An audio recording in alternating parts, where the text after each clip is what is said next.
Joseph went and told Pharaoh, "My father and my brothers have come from the land of Canaan, with their flocks and herds and everything else they own, and they are now in the region of Goshen." He then presented to Pharaoh 5 of his brothers, whom he had selected from their full number. When Pharaoh asked them, "What is your occupation?" they answered, "We, your servants, like our ancestors, are shepherds." "We have come," they continued, "in order to sojourn in this land, for there is no pasture for your servants' flocks, because the famine has been severe in the land of Canaan. So now please let your servants settle in the region of Goshen." Pharaoh said to Joseph, "Now that your father and your brothers have come to you, the land of Egypt is at your disposal. Settle your father and brothers in the pick of the land. Let them settle in the region of Goshen. And if you know of capable men among them, put them in charge of my livestock." Then Joseph brought his father Jacob and presented him to Pharaoh, and Jacob blessed Pharaoh. Then Pharaoh asked Jacob, "How many years have you lived?" Jacob replied, "The years I have lived as a wayfarer amount to 130. Few and hard have been these years of my life, and they do not compare with the years that my ancestors lived as wayfarers." Then Jacob blessed Pharaoh and withdrew from his presence. Joseph settled his father and brothers and gave them a holding in Egypt on the pick of the land, in the region of Ramesses, as Pharaoh had ordered. And Joseph provided food for his father and brothers and his father's whole household, down to the youngest, since there was no food in all the land because of the extreme severity of the famine. And the lands of Egypt and Canaan were languishing from hunger. Joseph gathered in, as payment for the grain that they were buying, all the money that was to be found in Egypt and Canaan, and he put it in Pharaoh's house.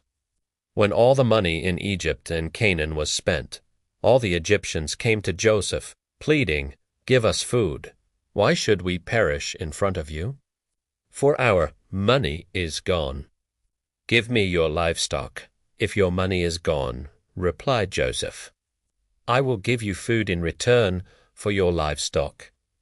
So they brought their livestock to Joseph, and he gave them food in exchange for their horses, their flocks of sheep and herds of cattle, and their donkeys. Thus he supplied them with food in exchange for all their livestock in that year. That year ended, and they came to him in the next one, and said, "We cannot hide from my lord that, with our money spent and our livestock made over to my lord, there is nothing left to put at my lord's disposal except our bodies and our land. Why should we and our land perish before your very eyes? Take us and our land in exchange for food, and we will become Pharaoh's slaves, and our land his property. Only give us seed, that we may survive and not perish, and that our land may not turn into a waste." So Joseph acquired all the land of Egypt for Pharaoh. Each of the Egyptians sold his field, since the famine weighed heavily upon them. Thus the land passed over to Pharaoh, and the people were reduced to slavery from one end of Egypt's territory to the other. Only the priests' lands Joseph did not acquire, since the priests had a fixed allowance from Pharaoh and lived off the allowance Pharaoh had granted them. They did not have to sell their land. Joseph told the people, "Now that I have acquired you and your land for Pharaoh, here is your seed for sowing the land. But when the harvest is in, you must give 1/5 of it to Pharaoh, while you keep for fifths as seed for your fields, and as food for yourselves and your households, and as food for your children. You have saved our lives." They answered, "We have found favor with my lord. Now we will be Pharaoh's slaves." Thus Joseph made it a statute for the land of Egypt, which is still in force, that a fifth of its produce should go to Pharaoh. Only the land of the priests did not pass over to Pharaoh. Thus Israel settled in the land of Egypt, in the region of Goshen. There they acquired holdings, were fertile, and multiplied greatly. Jacob lived in the land of Egypt. For 17 years the span of his life came to 147 years.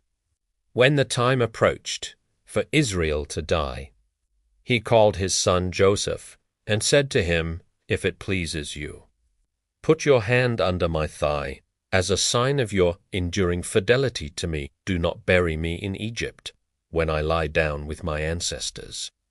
Take me out of Egypt, and bury me in their burial place. I will do as you say," he replied. But his father demanded, "Swear it to me." So Joseph swore to him. Then Israel bowed at the head of the bed,